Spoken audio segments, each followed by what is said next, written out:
ठरलं तर मग या मालिकेचा 14 फेब्रुवारीच्या प्रोमोची सुरुवात अतिशय रोमांटिक होते. सायलीने अर्जुनसाठी स्वतःच्या हाताने एक सुंदर कार्ड बनवले असून त्यावर एक मनाला भिडणारा संदेश लिहिला आहे. हे पाहून अर्जुन भारावून जातो. व्हॅलेंटाईन डेच्या निमित्ताने त्यांच्या नात्यातील ही जवळीक प्रेक्षकांना सुखावणारी ठरेल.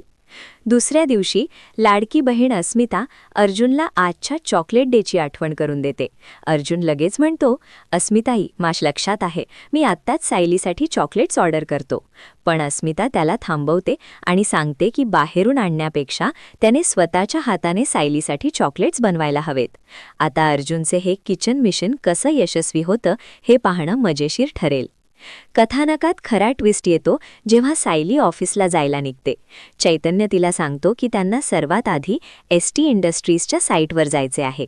हे ऐकताच अर्जुन अस्वस्थ होतो आणि ठामपणे सांगतो, सायली, तू दिल्ली जायचं राहीस, मी तुझं काहीही ऐकणार नाही. मात्र कामाप्रती निष्ठा असलेली सायली अर्जुनचा विरोध पत्करून त्या साईटवर पोहोचते. सायली साईटवरून अर्जुनला व्हिडिओ कॉल करते. दोघे गप्पा मारत असतानाच सायलीच्या मागे रमेश उभा असलेला दिसतो. हा तोच रमेश आहे ज्याचे स्केच पोलीस आणि बाबूने मिळून तयार केले होते.